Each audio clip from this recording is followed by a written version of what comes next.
Good evening, hello, good morning, good afternoon, good evening, wherever you are in the world. Welcome to the Celtic Down Under weekend review.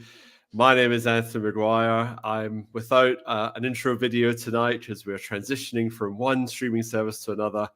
More on that later, but I'm joined tonight by Richard Tobin and Paul Massey as we dissect Celtic 2, Aberdeen 2, points shared at Paradise.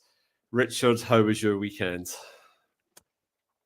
Good. I went to the Claysbrook in Perth, and they do the best tripler rolls on the weekend.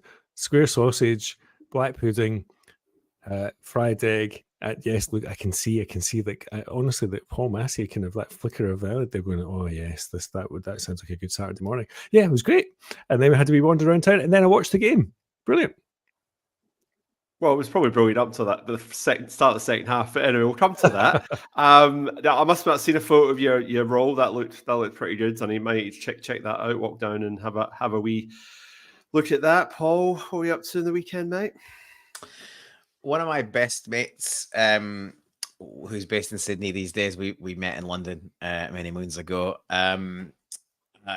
Basically rolled back the years and had probably a slightly overindulgent weekend. He flew in Friday arvo, and we were in and out of licensed premises for the majority of the weekend, including getting into the club on Saturday night. So sort of hedging my bets. We went out. I think we went out about 1:32 p.m. So not too early, but I was still kind of potentially going to get back to the house to watch the game, but no, we were still in reasonably boisterous mood. So yeah, we wandered into Johnny Fox's and had a few more pints of Guinness watching the game. And my mate's not a football fan at all. Aussie, not really a soccer, soccer, never got into it. Likes his individual sports, but even he's like jumping around, punching the air. The club atmosphere got to him as well. So cracking weekend. Apart from probably our result, which was ultimately a little bit disappointing. I think it was a good game for the neutral. Like, it was actually, as an advertisement for Scottish football, it was probably the best game of the season. I mean, from it had a bit of everything, a bit of drama and disallowed goals and few defensive errors, which we'll touch on for both teams. You take the Celtic hat off for a minute. Like, if you were just a neutral watching game of football, it actually would have been a really good game to watch. So, from that point of view, it was fair enough. That's a fair comment. But with my Celtic hat firmly on, it was it was pretty disappointing. No. I would like to think that there would have been a bit of a riot act read post-match. Brendan sounded a bit pissed off in his post-match interview. My weekend involved taking Monty to the vet, so he had high blood pressure 2 weeks ago. So I had to take him back on Friday, and as it turns out, he only has white coat high blood pressure, which means when he sees the vet, he freaks out, and his heart rate goes way up. But when he's drugged and doesn't know where he is, he's perfectly fine. So that was a win. I finished my garden. I've got white coat syndrome as well. I learned that last year. They made because I've got a history of high blood pressure in the family. They made me wear that pump the whole time, 24 hours. Yeah. Because they took a couple of readings, and because of the family history, they were a bit concerned.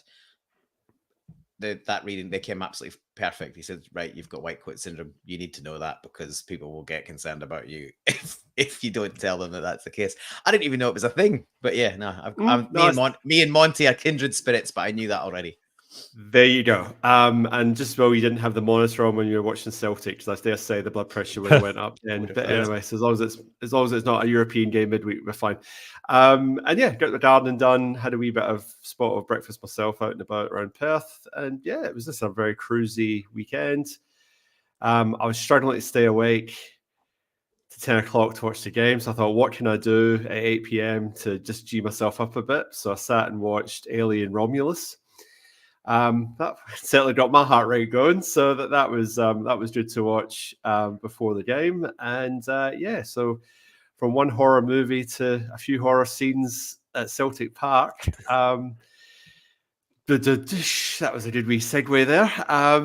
Richard, how are we feeling coming out this one, mate? Because, top of the table clash, Aberdeen, unbeaten, won all their games, same points as us. Going really well under Jimmy Thelen. He's got a tune out of a decent squad. Graham Shinney, Jamie McGrath. You've got the guy who looks like Jim Carrey out of Dumb and Dumber. And a couple of signings. He used to play for him. Can't remember his name. Help me out, Nisbet. anybody? Kevin Nisbet. Kevin Nisbet. Yeah. And then obviously Peking Duke coming off the bench, who looked like he had a few Chinese banquets. But Richard, I mean, did we have any fear here? Were you worried? You thinking this is just trying to be 3 points and Aberdeen hadn't played anyone decent? We were just trying to stop them, or what were you thinking around that one? So I've seen a couple of their games and they played all right, but we've been playing really very well. And I think as we've reflected on here a couple of times that we played really very well, started games really well this season, high intensity, good high press. They are the first team that have come and given us a decent game at Celtic Park all season. Now, some of that was our own undoing, I'm sure we'll get into that, but I actually thought that they set themselves up really very well. They attacked from the outset, and they were comfortable in possession. Some really interesting goalkeeping decisions early on, but I think that they played really competitively against us. They set themselves up to give it a good go, and that befits their position in the league. And really, certainly a better performance than that other team in Glasgow that have been to Celtic Park already this season. Monty's unfortunately not happy that discloses medical history online. Paul, team lineup, not really any changes as far as I can see. Obviously, Greg Taylor still missing through injury. We had a midfield of Atati, McGregor, and Engels, which I think was a change from the last time, but the rest of the team sort of unchanged. Any sort of red flags, any sort of concerns running into this one yourself, or did you feel that we were going to do Aberdeen at home and it was really business as usual?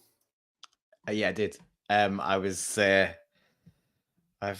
reasonably bullish on another platform last week, which I was accused of having an agenda and slightly, maybe I was laying on a little bit, but I basically was a bit gung ho and I said, who have they beaten? They 7 wins is fine. You can only beat what you can beat.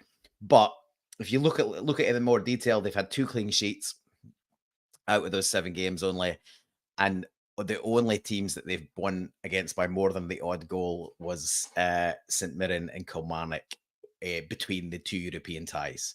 So it's okay, but I stand by it. I said at the time, if we played how we can play, it should be a routine victory. We played how we can play first half, and we were well on the way to a routine victory. And we took our eye off the ball, probably subconsciously looking ahead to the following week. Thought the game was, we could probably just see out the game.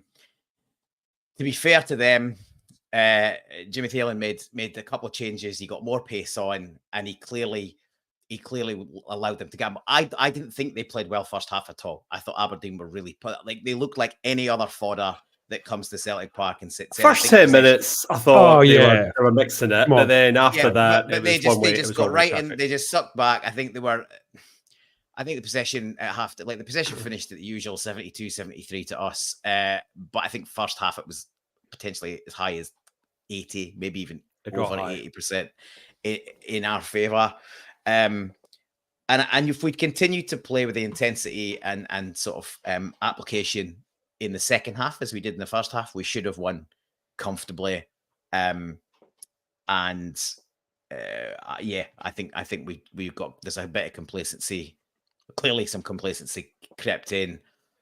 I thought the first couple of minutes we came out and we were in their box and we looked like we were kind of going to continue that, but then just a drop off in intensity, a drop off on the press, and the first goal's a cracker.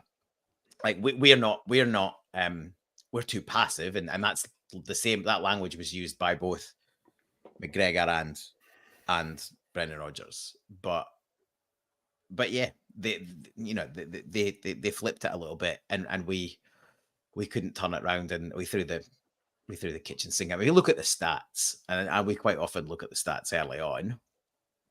I think was it 32 shots on target. Like you would say is I think we only hit 7 on target. So it's 32 shots on goal and only 7 on target. So we were pretty wasteful. They got a lot of men behind the ball and made it difficult. But on another day, you win that by 3 or 4 goals. Really. Have you got our XG there, Paul? Like what our XG was for that match? I haven't, but I can 3.18. I can see my head is on. Yeah, it's a useless state. 3.18. I mean, listen. This is the case in point of XG. I'll be the exponent of this useless stat. But XG for Celtic 3.18, Aberdeen 1.15. Yeah, who cares? It was a 3-all draw. You know. Yeah. But look, this the stats show stuff and they hide stuff. But I to be honest, I felt that game. The game that immediately sprung to mind when we were all quite happy with it is this was a bit like us beating Barcelona at Celtic Park in 2012. Like they threw the kitchen sink at us and somehow we managed to get 2 goals and nick it. And I feel a bit the same here. Like they had 2 goals. They only had 3. And well, yeah, and we'll get into that. But then they defended for their life, and their keeper who I said at the time was a very good signing for them. Dimitar Mitov, he had a great game, and we were a little bit wasteful. If you'd like to in going back to the Engels moment, I didn't have any real concern about this game, assuming we applied ourselves. If anything, I thought that with all the travel our players have done on international sort of mid break, if anything, we might start slowly. And if we'd started slowly and they'd got a goal early and made it difficult, and then we come back into it and it ended up 2-2, I'd have probably been a bit more accepting of that. But that's not what happened. We got up and running and got the pace of the game quickly, and the game should have been done and dusted. So I think, thankfully, what happened last night kind of, it certainly, as far as league's concerned, it negates it's a point gained rather than 2 drops in the grand shakedown. But in terms of, I think you've got to be a bit disgruntled from a performance point of view. You've got to be disgruntled that level of drop off happens, and you throw away 2 points when you should be looking at a routine victory. I agree, Paul, because ultimately we've got to judge Celtic on their performances. Like if you start comparing yourself to that lot on the other side of Glasgow, then you're going to get away with all manner of mistakes and poor performances, because they're going to drop points all season, and clearly give them 24 hours, they could have closed the gap to 3 points, and now it's blown out to it was 6 points, stayed 6 points. So you can't judge yourself by that lot. We've got to judge ourselves by our own standards. I'm just going to bring some of the comments in, because there's been a fairly active chat already this evening. Jerry Burns saying, "How you doing, lads?" Doing very well, Jerry. Thank you for joining us. Smell the love. Good day, troops. Good day to you, sir. And Rick Heiser is also saying, "Hail, hail, legends. Hail, hail to you." What else have we got here? Craigie White. All right, shoots for every 2 points we drop, they drop 3. I did see a meme with Dave Murray today on that one. I thought that was quite funny. What else we got? Stephen Kennedy saying, "Afternoon, troops." Smell the love said 4-0 Celtic. Not quite. Nitesh has got a nice long comment there that I'll come back to, so I need to read it. My old man's joining in. He said Maeda had his worst game in a Celtic shirt, and we didn't start the second half. Our midfield got a bit lazy. I think I'm going to give Maeda a wee bit of circumstantial excuse, in the sense that he again had to travel for Japan and back again. And did he even did he play, or was he just on the bench? No, I know Hitati didn't get any minutes, but I think Maeda might have got a few. Yeah, late against Australia. But yeah, again, that jet lag thing. I mean, you could have surely. I mean, I know we're playing Aberdeen, so obviously Rodgers wanted to play his strongest team, but maybe we need to look at our team selection as well and say, well, we're coming back off an international break. Are there certain players who are more susceptible to jet lag and fatigue and, not necessarily up at the 100%. So not something that I want to discuss right now, but just more of a comment and maybe something that we can look back at a bit later on. Maesh, he was talking about the XG here, saying 3.18. Total attacking contribution, which is a better measure. Celtic over 5, Aberdeen 1.5. So in a perfect world, 5-1 would have been a fair result. Unfortunately, we do not live in a perfect world, Maesh, but yes, I take your point. I think we had enough chances there to win about 3 games of football, really, realistically, on another day. We'll get into some of those chances in the first half in just a second. Actually, we may as well do that now. Ones that spring to mind to me, obviously there was Engels trying to do the rack check, trying to chip the goalkeeper from out wide. I think that was the first real major chance that sort of popped up. That was a wee tough error, actually, wasn't it? Yeah, I think. What was it? Was he trying to prevent a corner and took a heavy touch. Yeah. So I mean, he did well. He missed by a whisker. No, it was close. But then in saying that, I mean, the only argument you can probably make there is he better off trying to square it to Kyogo? I think Kyogo was running into a bit of space. I mean, like I say, it's early in the game. You score that goal, it looks brilliant. That's on the highlight reel for the rest of the season. But the average is there. Do you say maybe he should have tried to find a pass?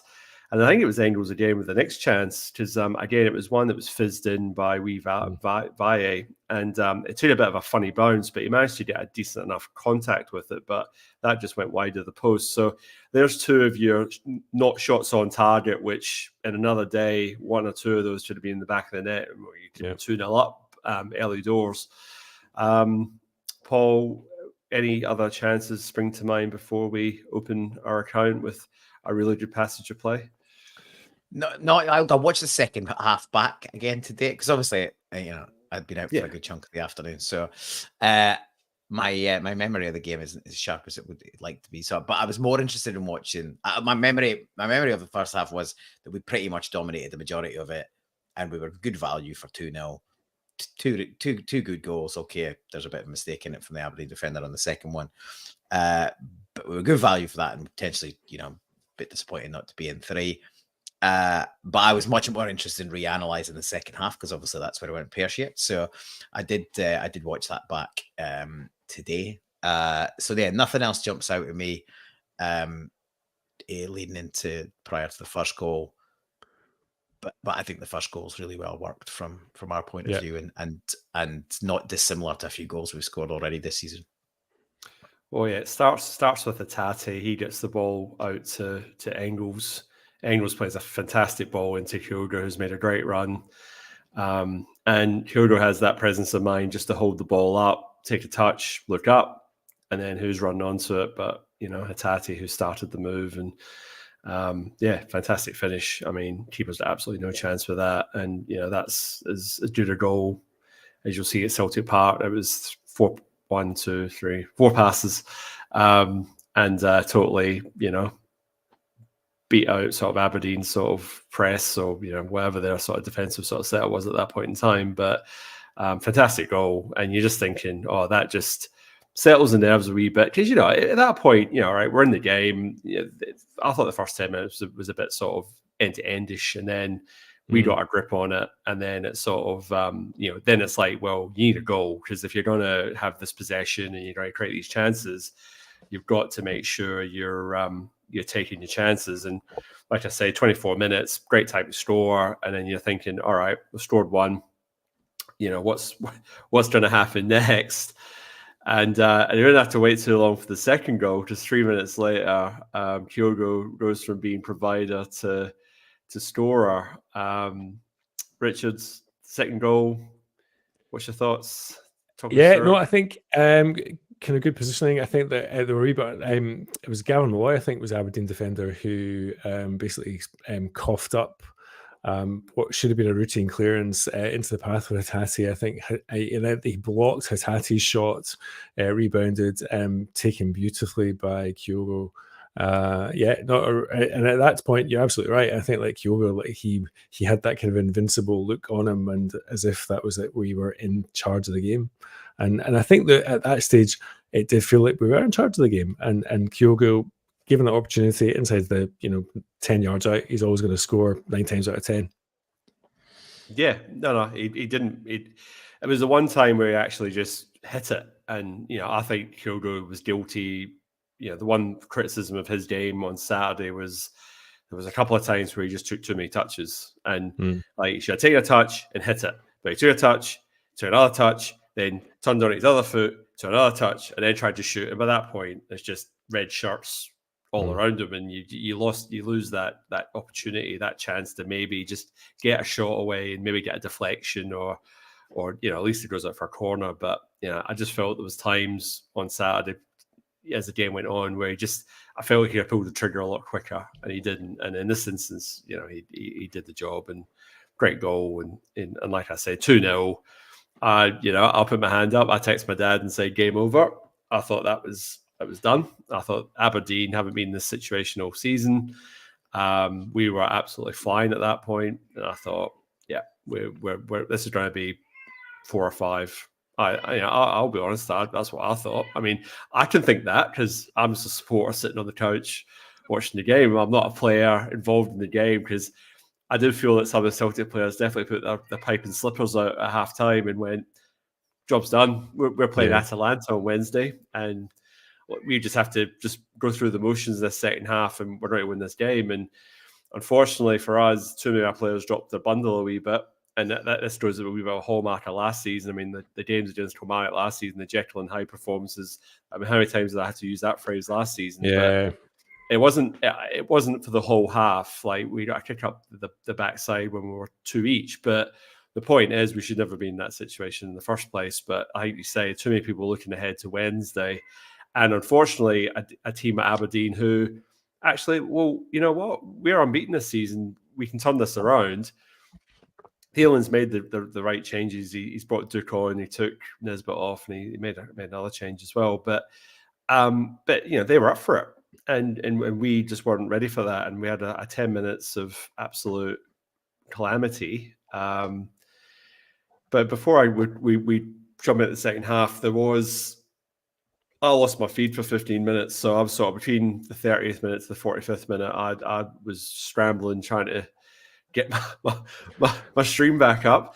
Well, Kyogo had another decent chance just before half time, and actually this time was well blocked by the Gavin Malloy character who spilled up the second goal. But you're right. Like, Celtic were dominant, and during that kind of whole phase of the game, they just looked like they were all over Aberdeen. Coming back to Paul's point about possession, they were using possession well, they were using it intelligently. They were making chances. They were wide. They were pressing hard up against Aberdeen. They didn't look like they had a sniff, and we were totally in control. And the halftime whistle totally changed it. So, Paul, I'm really interested in how you thought the first goal went, because for me, that was a huge turning point in terms of how much space there was available, tactically what happened for Celtic in that kind of that entire 10-15 minute spell, if you like.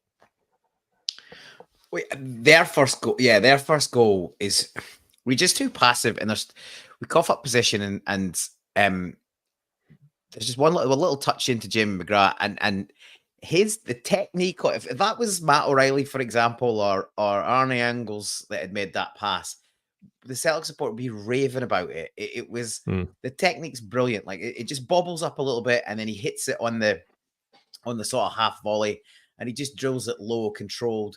The pace on it's perfect. Sockler's just on. He was the other change that Anthony was referring to. He was on for Leighton Clarkson, who didn't have a great first half. But yeah, Jimmy McGrath's ball's brilliant, and Sockler's on his bike. Scales is caught wrong side, so he doesn't really know where he's coming from. So he gets caught a wee bit he gets caught on the wrong side. He gets caught ball watching a wee bit, and Sockler's in behind, and he's pretty rapid. And once he's in front, Scales is in real trouble, because any kind of contact, and he's taking an early bath. So, it's a good finish. Like, I've heard some criticism of Kasper Schmeichel's performance. I think that's pretty harsh. I don't think you can, he comes out in that angle and he slides it in the corner, and then the second one he's got absolutely no chance at. So, and he actually came and claimed and caught a couple of corners, which is. That's a bit of a rarity at Celtic Park for a Celtic keeper to come and catch a corner. And he did that a couple of times second half. So no criticism of Kasper Schmeichel as far as I'm concerned. But yeah, the technique on the through ball was really, really good. And I thought Jimmy McGrath had a good game, but he certainly came into a game but he was allowed to dominate the midfield more in the second half because, as I touched on and as the skipper and the manager said, we were too passive. And we were just standing off them. We were giving them too much space, and there's no real excuse for it. You know, like, and some of the people that I would say the people that are most guilty of it, not Hatate and Maeda, who had done the round the world travel, like Engels and McGregor, who Engels has obviously been local, and McGregor, who's not, you know, he's not even in playing international football. So he's had the week and a half, 2 weeks off. I was going to say that was exactly the point I was going to make, was that when you see the wide angle and the replay of that first Aberdeen goal, and great pass and all the rest of it, but actually you can see McGregor's positioning, and you can see just how far off he is from any kind of close contact. That there's virtually no block in the midfield there. Well, it plays to this thing that we don't have a genuine defensive midfielder. We don't have one. McGregor isn't one. He's a converted 8. He's like a quarterback style deep lying midfielder who will dictate the play from deep. But he's not your classic Makelele destructive, breaking up the play and just water carrying and shifting it around. And look, if we can get punished by Aberdeen because we don't have somebody playing that position properly, then is it any wonder that we got scudded by Dortmund? And I absolutely fear if we get out of Bergamo with anything less than sort of 2 or 3 nil or 2 or 3 margin, we'll have done really well. Because hate to say it, completely agree. They're a very exciting Italian side. They're not your classic. We'll go for 1-0. We'll shut up shop. They'll happily chuck 2, 3, 4, 5 in the back of the net and keep going. So. Yeah, I'm a bit concerned about how big those gaps got, and obviously Trusty and Scales are still building up a partnership. At that same goal, Trusty was quite, there was a big gap between him and Scales. You could drive a bloody bus through that gap, and obviously it wasn't like it was a great pass by McGrath, but he wasn't threading the eye of a needle. He had plenty of space to put it in behind. So yeah. Definitely issues and similar issues for the second goal. To be honest, there was a bit of there was a multiple sort of calamities of errors as defensive goals off. Now we've lost you, Anthony. Oh, can't hear you. Are you mic'd out? I'm sorry. I've got a cat. Oh, better. I'm blaming the cat. I was just trying to say, I was at a few comments. I say, hold your thought there, Paul. I was just saying, really run through some comments. There's been very good chat in the comments section that I wanted to bring up. So Stephen Kennedy saying, time for Brennan to drop Engels. Don't care if he's £11 million signing. Time for Bernardo or McGowan to get a start. Take that as a comment for now, and we'll come back to that one. We've also got here -6 in Ibrox, very cold. Yes, Kaiser, that's quite funny. And Steve K is also saying Maeda's allowed a bad game every now and then. He's been good, and he has had a very good season so far. So yeah, sort of say that is fair.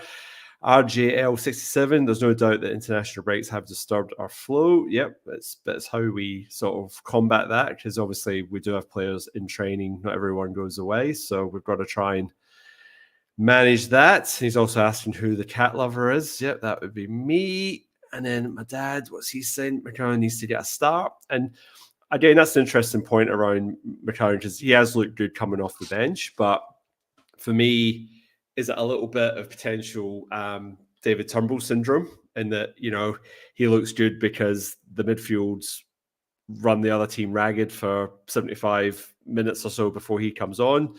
Does he deserve a start? I mean, these are fair questions. Do we?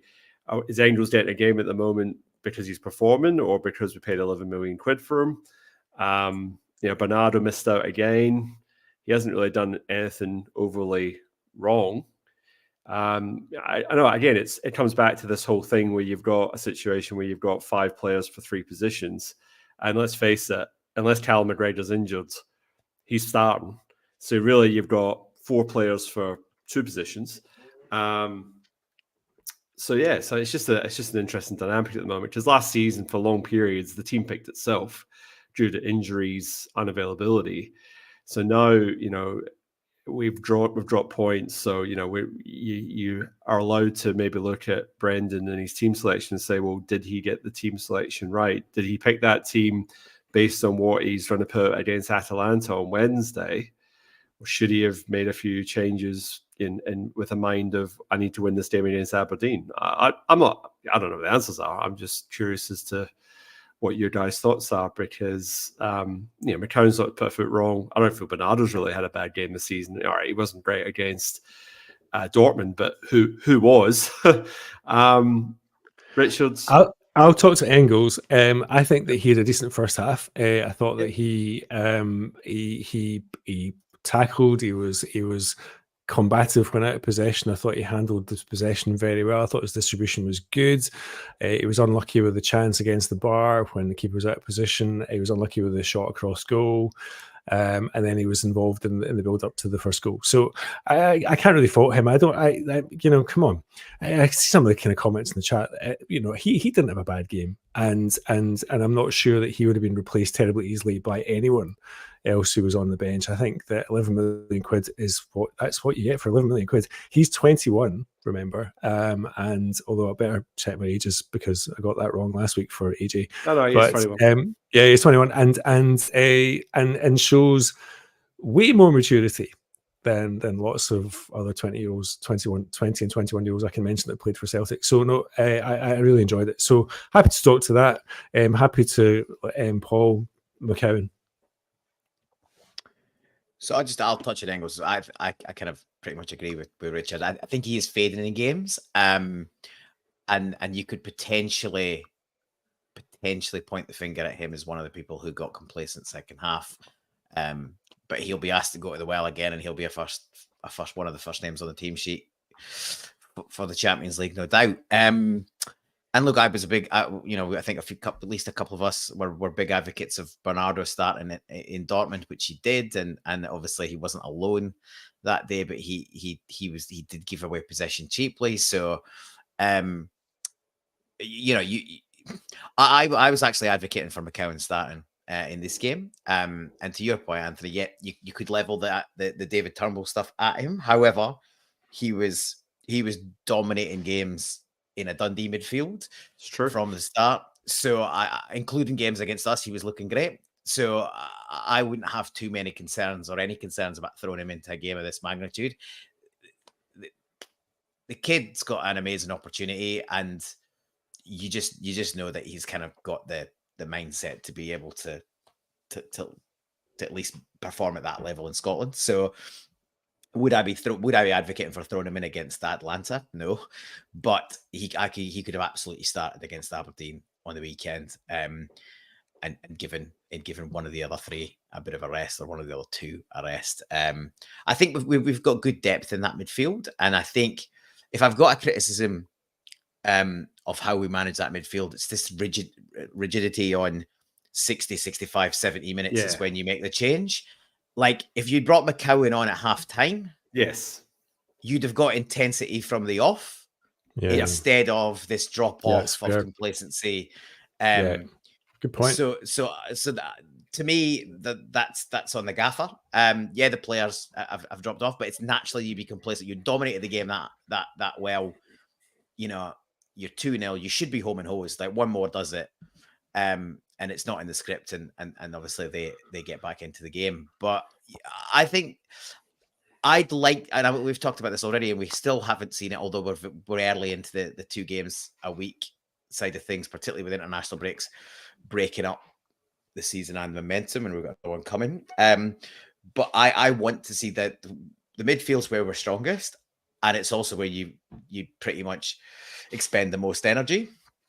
I want to see that rotated. I want to see McCowan coming in on the weekends after Champions League games, and given some of the guys that have played 70, 80 minutes, 90 minutes in midweek at the absolute top level, where we don't have the ball as much and we're probably going to have to work harder. I want those guys getting a rest on the weekend when we're playing. And then it doesn't even matter if it's Aberdeen or Dundee United or even Rangers, because I think these guys are good enough to swap in that midfield three. Yeah, same thing with Bernardo. If he's not the one who starts, then he should definitely be getting a look in for a start on the weekend. Oh, absolutely. Yeah, no, it's fair. Just a couple more comments. Jerry Burns saying that the two wingers had a bit of an off day. Bit of a feeling that a variety is lacking, particularly couldn't cut in too much. I think that was one of Aberdeen's strengths, was that they seemed to nullify our wing play. Like, we didn't seem to have as much fluency. And there's a couple of things I want to touch on with this. Is I think that Maeda had a bad game. That happens.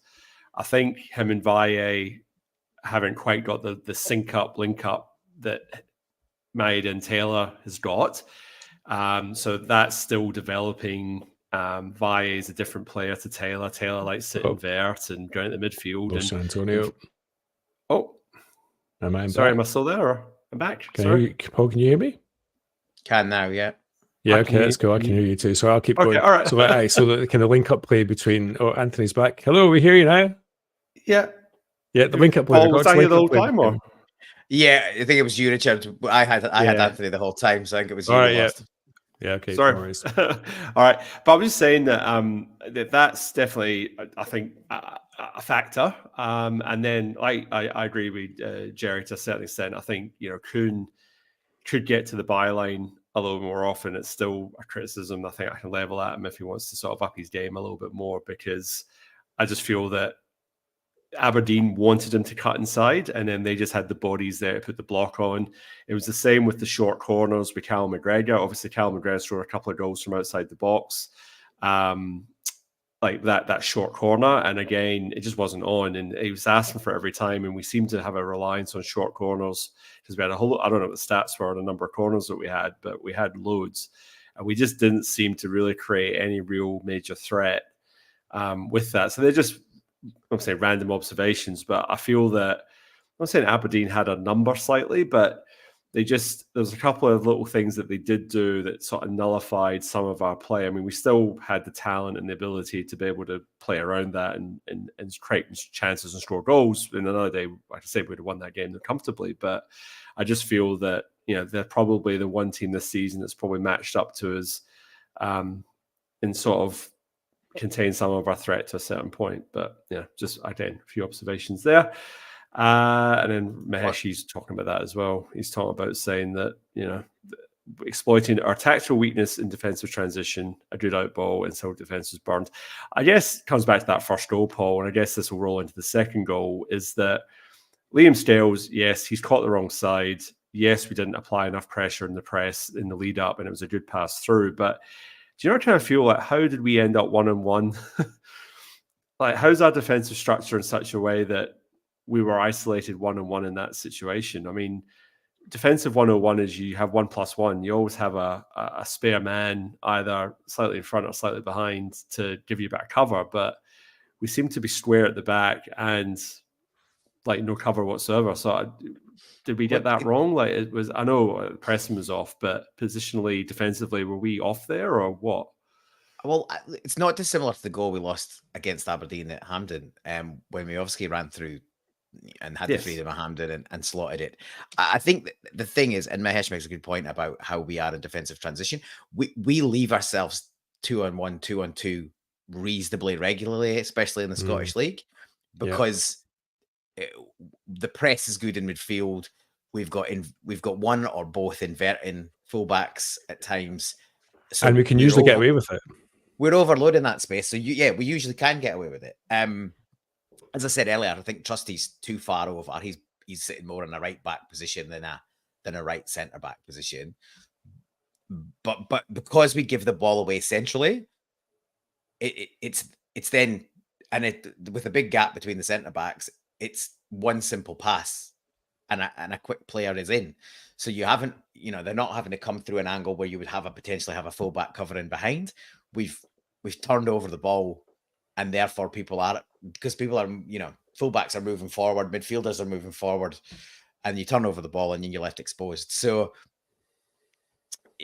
I just think it's just poor play. Once to turn over the ball's poor, and then once we've given it away, there's not enough pressure on the ball. And then because Scales has caught ball watching a little bit, he's in all sorts of trouble once the ball's tucked in behind him. He hasn't got a chance really. So as anything, when we lose these goals, there's a catalogue of errors that usually adds up. And then there could be a catalogue of smallish errors, but they add up and it becomes fatal. And there's a similar story in the second goal. Yeah, well, that's what I was just about to touch on right now. You took the thought right out of my mouth. So obviously, Diaz Almeida, it's a terrible pass inside. He's trying to do that usual one where he hits McGregor with a pass and does a run down the line. And I don't know who he's trying to hit the ball to, but it wasn't McGregor. But again, we lose the ball in a really bad position. Yes, it's a mistake, and Mary gets hooked not long after, and his performance wasn't great. Fine, but again, it still goes through 3 or 4 passes. Again, defensively, we're a bit off it. We're just not tight to our men, and then it ends up Duke with a shot that gets deflected into the back of the net. So in another day, Trusty doesn't get a touch on it, and then it sails into Big Casper's mitts, and it's a shot on target, and that's all it is. But it didn't. He was close enough to get the ricochet, and it ends up in the back of the net. Richards, Brendan Rodgers calls that 10 minutes of, what did he say? He didn't say laziness, sloppiness. He said there's a word he used. Yeah, I mean, I have something about that. I think I got a stat about it. I think that during that 50-minute spell, Celtic had 85% possession.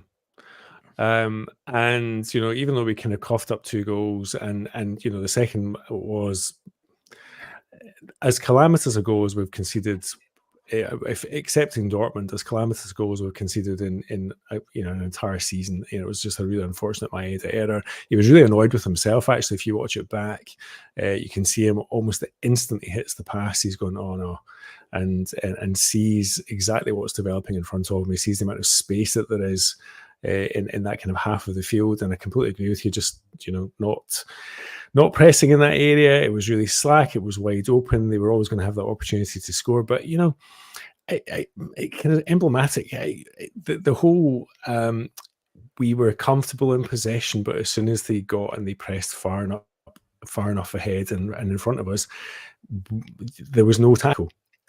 So look, unfortunate, well taken, as you said. I think any other given day it might not have had a deflection off Trusty, and it might have just been a shot on target. But it's one of those ones that when your tail's up, it goes for you. And I think at that time, Aberdeen absolutely tails up and led on to that opportunity for the third one, which I hope we'll get a chance to speak about, because let's face it, we've got 20 minutes left, and we've got about 10 minutes of added time, and I missed my train because of this. I think last thing I'd say on that is the lack of press is the big problem here. Yeah. Yes. Both McGregor and Engels stand off them when it's coming in through the right channel. McGregor sort of picks up the loose ball, then moves it, and then continues his run, and then he's able to get the definitive little touch that knocks it back into Shinnie's path.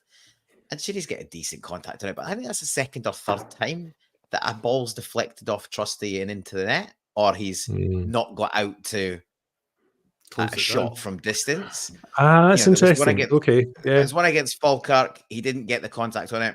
I gave him benefit of doubt on that because he was sort of covering for the player that the fullback should have been looking after, but he got caught in no man's land and didn't get out and didn't get back. And then there was at least one that flew off him against Dortmund, maybe 2. And if balls are deflecting off you and ending up in the back of the net, you've completely mistimed the block. And yeah, it's pretty unlucky, but there's 3 players involved in that goal: Engels, McGregor, and Trusty, that don't get their press right and don't get their pressure right, and the ball's in the back of the net. So Aberdeen had their tails up after the first one. They get the break and go absolutely bonkers, and then we defend a corner pretty poorly, and I think a bit of luck for us that it deflects off Duke's hand, and it clearly does deflect off his hand, and it's pretty much over the line from that contact. And I wonder if it doesn't go over the line and drops to somebody else off the arm, and then they put it in the net. I do wonder if that then gets ruled out, or whether that's just deemed to be a ricochet. Interesting. It's a good question. I mean, that was a thing for me, was that did somebody else get a touch on it after he touched it with his arm, and then I saw it cross the line with that, and I was like, oh, thank goodness, because that's got to be disallowed. I mean, that's handball 101, but like, you're still never 100% sure, and like the Celtic TV guys weren't really like filling me a load of confidence. I think that should be chalked off. And it's like, well, yeah, it should be, but like, is it like? And eventually VAR did intervene, and they didn't even have to go at the monitor. They just went, yeah, it's a free kick, goal disallowed. Yep. So it was quite funny when he was turning back from celebrating with the fans, because they'd all gone nuts to celebrate with fans. And then I think he was walking out, it was Graham Shinney he was talking to, and they clearly gestured. He said, oh, it was my hand. And this was before the VAR check was instituted, but I think it was kind of going on in the background at that moment. But it was he clearly knew, but he was quite happy to give it the chance, as anyone would in that situation. We got that led off, and then we brought in Paul Bernardo and James Forrest in place of Hatate and Maeda. I felt that, again, we started to turn the screws a bit, and then it was just like a flurry of half chances, balls going across the box, missing contact with the players running in the back stick, and and then obviously we end up bringing on Ida for Kyogo at the 72nd minute. McCowan comes on for Engels at 77th minute, and even then, we play 10 minutes of added time. Paul, you watched the second half back. Was there any major chances that sort of spring to mind before we get to the was it a handball clearance off the line, or wasn't it? But before we get to that, well, James Forrest made a difference, because you're right, Meira had a poor match, and James Forrest came on and he was definitely a threat. And he had one half chance, and he had another which he kind of carved out from, well, great ball from AJ, and then he sort of wriggled around and got a good shot in, but just despairingly by the post. The first one that he comes in, it's kind of behind him. He has to sort of retrieve it and swivel, and then he hits it straight down the throat of the keeper. But when you look at that back, it goes through about 2 or 3 players before it hits the keeper, and really, he's got no opportunity to hit it towards a corner without it being fully blocked. So he's done well to get it on target, and Matovs just needs to stand up to it, and he's able to beat it away. And I think what you found in that we didn't get a break, right? Like we absolutely peppered them. They had everybody behind the ball. You look at what happened with Shinny's strike, it flicks off Trusty, and Schmeichel's got no chance. There was none of that. There was none of, like, in all the time every bounce and sort of deflection or non-deflection, like, they all went in Aberdeen's favour, and balls ended up out for corners. And I see a little bit of commentary in the chat. I think we talk a lot about set pieces, and we talk about a lot that we don't score enough from set pieces. Corners in general. Corners generally these days, I think that the percentage conversion from corners is really low. I think it's under 5%, kind of globally in football. So 33%, I think. You don't score from corners as much as people kind of expect you to. But I do think we missed a trick when we continued with the short corners after we brought Adam Ida on, because he's a genuine threat in the air. And he should have scored. All the focus has really been on the Duke block. Is it handball? Is it not handball? How's he contorted his body, etc., etc. But the thing that led to that was the save from the Adam Ida header, and it's a great save by Mitov. But I think he should bury that. Like he doesn't head it into the corner. He's up, and it's a free header inside the 6-yard box.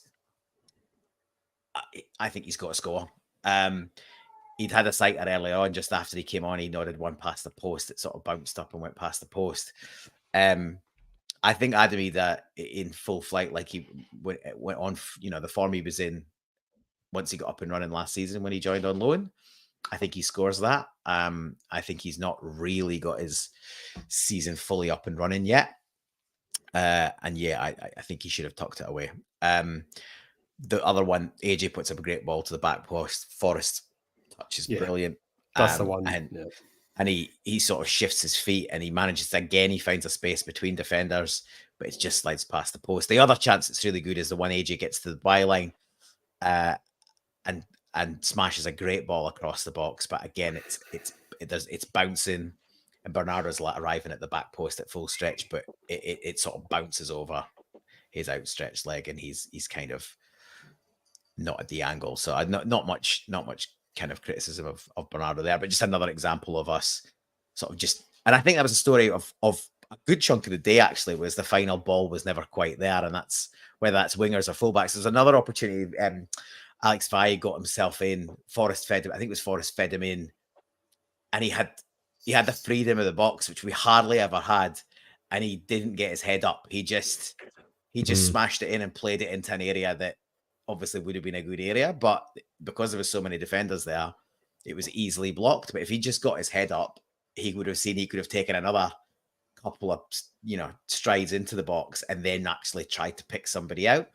So yeah, just not quite clicking and decision making not quite where it should have been in the final pass or shot. But yeah, I guess the other one was the free kick as well, because McCowan, in another day, like another step, and he's inside the box. And I mean, initially I thought it was a penalty, and then then he realised he blew for a free kick, and then you watch the replay, and it was probably one of the decisions that Nick Walsh actually I felt got right the whole day, because I thought he had a very inconsistent performance. I thought Graham Shinney got away with murder. He did. And there were certain players who basically their first tackle was a booking, and there's other players who got away with multiple fouls and nothing. So well, Callum McGregor was pinged for a yellow card late in the game when he actually pulls out the challenge and there's zero contact. So yeah, you can say potentially a foul just because he's impeded him slightly. It's never a yellow card for me. And you're right, Shinnie had an absolute shocker really early on. I can't remember who it was, but he absolutely somebody. He absolutely clattered him. I think it was Engels. And I was like, I don't care whether that's in the first 5 minutes or whenever it was. That's a yellow all day long. There were others. The one thing you'd say about Aberdeen, as well as being a bit resilient second half, they were very physical, very physical. And there was a period in the second half where there was 2 or 3 red yellow cards in a row, and they were all absolutely justified. And then there were 1 or 2 where, to your point, they got allowed to slide, and there wasn't really much consistency as to why that was the case. I'll go as far as to say I think Shinnie was lucky to be in the park by the time that he scored, and that's kind of symptomatic of what happens a lot of times. But there was even a challenge allowed to slide. There was even a challenge that AJ put in the first half where he basically shoulder barges the winger off the ball, and I went, "That's a free kick. Like, you can't do that." And the referee just went, "Play on." And I went, and then next minute he blows up for a soft foul, which you could debate whether it is a free kick or not. I was like, just no consistency. Like, sometimes you watch a game, you went, all right, the referee's going to blow for that all day. That's fine. But this game was just like 1 minute, it was like you could steam right in and not even a free kick. And that was the thing. You didn't give a free kick for that tackle that Shinnie did. So VAR can't really get involved, because it's like, unless it's a red card, and you can say it's a red card, but it was a free kick and a booking all day long. But Nick Walsh just went, play on. It's like, come on. And then that was the thing for me. It was highly inconsistent. It was just all over the place. But I'm sure Celtic will need to be on their guard, because we've got the referee who sent 2 players off in Champions League last season, next against Atalanta. So we better be on our best behaviours. Otherwise, I don't think we need to go down to 9 men to give Atalanta an advantage. We're perfectly capable of doing that. We're living on the park, I think. All right. Well, I think that takes us up to the just not disallowed goal, but I guess there's a couple of things. There's 2 things. One is obviously AJ fouls the keeper for the header. I can understand people saying, "Oh, that was weak, it was soft, whatever." But as soon as you saw it happen, you went, "Oh, that's going to be a free kick." You're never going to get those in a million years. Like, it's just never going to happen. The only thing I would say is I kind of felt the Aberdeen defender did slightly push AJ, so AJ had a bit of momentum that carried into bumping into the goalkeeper, but it doesn't matter. It's still a He foul. kept going. He did keep going, and I've seen a few Celtic fans trying to say all he did was stand his ground, and the keeper fell over. Yeah, right. I think the green tinted spectacles are on there if that's the case. But the thing is, bit like AJ, I think had a good game. A bit daft from him because you fancy Ida to probably score to score without that intervention. So give him a freebie, to be honest. But yeah, it's always going to get given. All right, let's just say our thoughts. Obviously, I still to this day have not seen a good angle for the last minute sort of goal that was deliberated on by VAR for a couple of minutes and ended up being the final phase of the play of the match, because we had a corner, which you make an argument that we should have got a corner after that, but we didn't.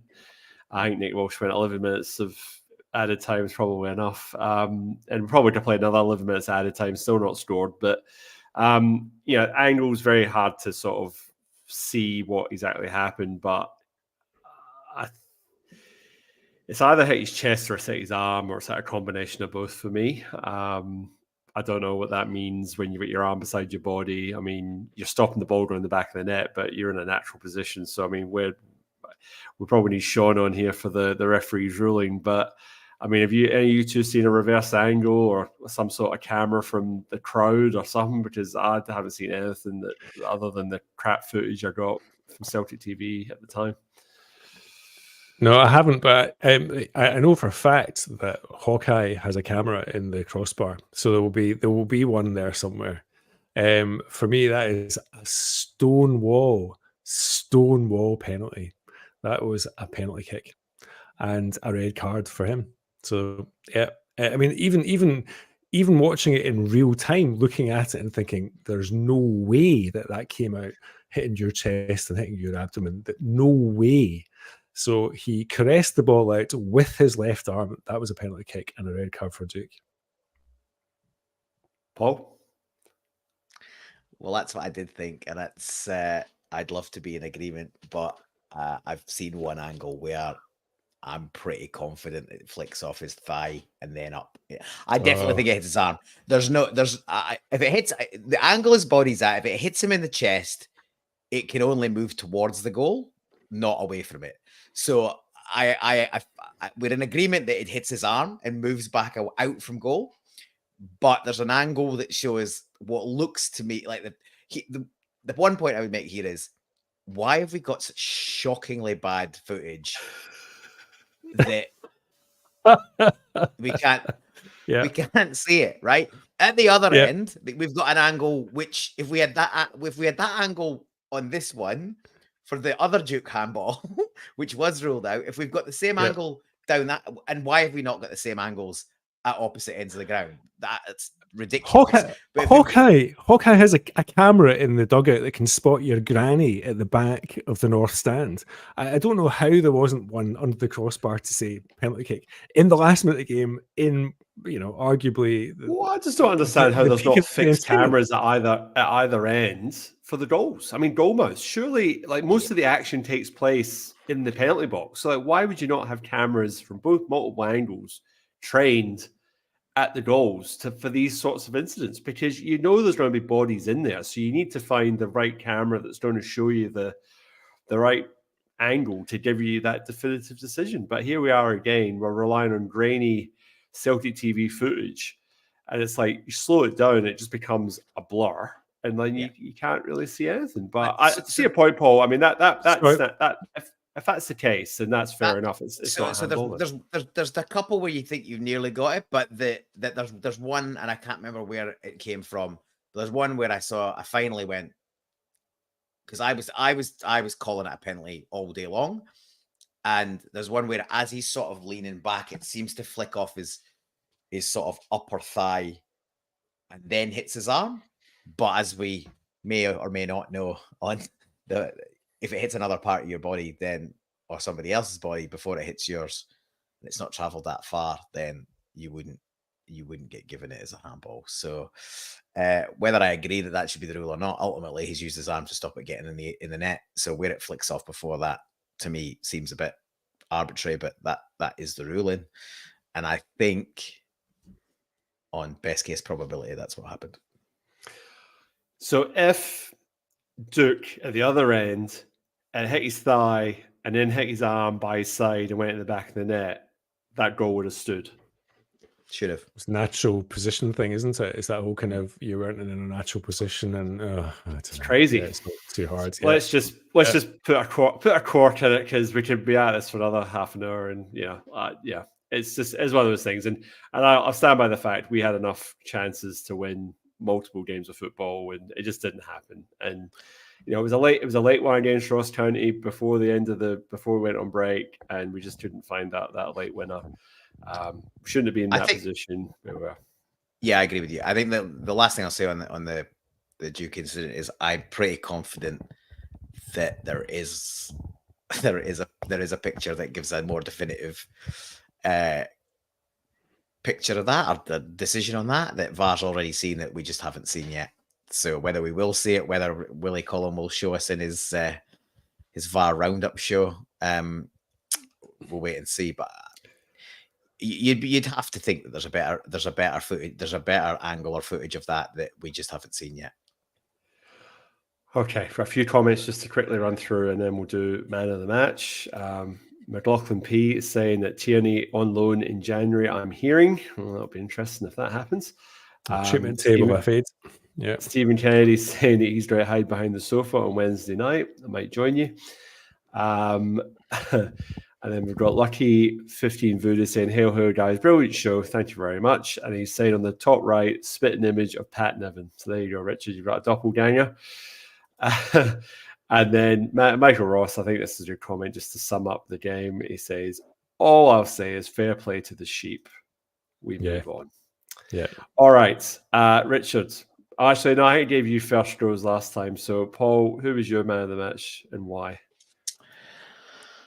Well, I found it quite difficult to pick a man of the match because it was a game after a classic game of two halves. I've managed to avoid saying that all game. I'll do it at the death. And so there was a bit of mixed sort of performances, but I'd say the player that was most consistent for us, and there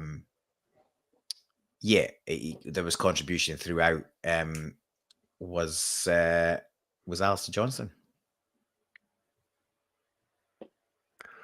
So I'm going to choose the other fullback for similar reasons. Actually, I thought, okay, Vai, for all that he's young and experienced, I think he showed throughout the game he was relatively competent in defence, often available in attack, and actually in the latter stages of the game was making himself available, having played the full match. So I was going to go Alex Vai. Yep, they're both fish outs, and I don't actually know if there was a man of the match, because when we don't win the game, I don't think they present the bottle of champagne. It's a bit on the nose. But I'm actually going with Kogo, because I mean, a goal and an assist, and I probably wouldn't have taken him off if I'm being honest. I'd have kept him on. I mean, by all means, bring Ida on, but I'd have found a way to keep him on. I just feel that when you're whipping balls in like that, he's the guy you want in the box, because he's just the one that seems to get on the end of something. So I thought he was when the ball came to him, he did something with it. It was just the fact that we seem to have difficulties at times getting the ball to him. But yeah, like I said, I think you could in games like this. I think you can make a case for a handful of players, because nobody had the perfect 10 out of 10 performance. It was just probably a whole load of sevens, and then some players that And I mean, I'm going to put it out here. I thought Liam Scales actually had a good game. Apart from he made that one terrible mistake, but the rest of the game he was solid. And he had some great block. We haven't touched on that. There was a lot of last ditch blocks. Yeah. Vi was responsible for him. Johnson was responsible for. Trusty had one, and Scales had two or three. You're right. He was, but there's a major blot on his copybook. No, he's not right. You're already man of the match with a performance like that. But all I'm saying is that, like, apart from that, he didn't put wrong. He had a good game outside of that. Unfortunately, we all remember that mistake. So I mean, if we were doing a non-Celtic podcast, I would probably give man of the match to either Dimitar Mitov or Jamie McGrath, if I'm being honest. Yeah, that's fair. Very fair. Mitov had a great game. Alrighty, I think before we go into our recommendations, I may as well have a wee laugh here and say, does anyone think we're going to win on Wednesday night? Get a result? Not a chance. No.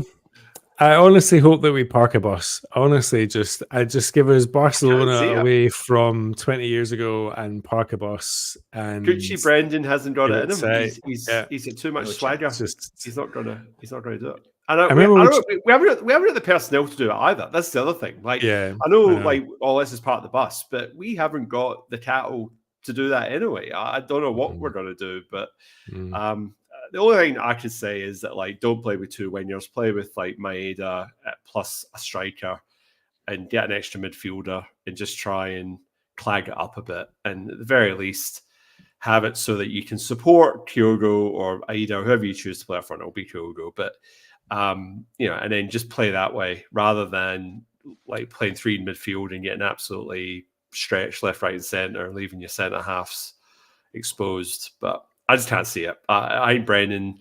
I mean, if he does, then I'd be surprised, and but I just can't see it. And I think we're going to be leaching multiple goals, but happy to be wrong about that. But at the moment, we shipped 2 against Aberdeen, and all right, Aberdeen are doing well, but they're not Atalanta, are they, at home? So I mean, anyway. So, all right, okay. Everyone's no chance of winning. Please don't play 3-4-4-3-3, Brendan. Yeah, there you go. All right, Richard, any recommendations? TV, music. This week, no, it's been a really big week. I'm going to be a pass on the recommendations. We've been lots going on with my little animal world here, so I'm not going to go into that on here. But yes, no recommendations this week, other than be kind to each other. Okay. Paul, what have you got first? I'll do 2 then. So I will do an album of the week as usual. I had a few backed up, so I've had a few up my sleeve, but I'm gonna have to start doing a bit more broader listening because I'm nearly out. But this is the last of the ones that I had for the last few weeks, and it is the 18th studio album from Nick Cave and the Bad Seeds, Wild Gods. It was released on the 30th of August. First album since 2019, and first album with a full Bad Seeds lineup since 2016. Well worth a listen. A bit more of a full band, full sound than Ghosteen, which is the one before.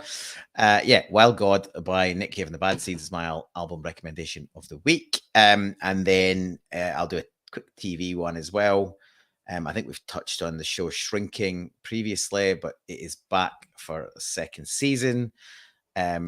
It's created by the guys behind Ted Lasso. So if you enjoyed Ted Lasso, you'll probably enjoy this. It's Jason Segel as a therapist, psychologist, recovering, grieving for the loss of his wife, and then sort of having challenges and becoming potentially inappropriate in his advice to his patients. And Harrison Ford plays his sort of business partner and another psychologist, and it's a great ensemble cast.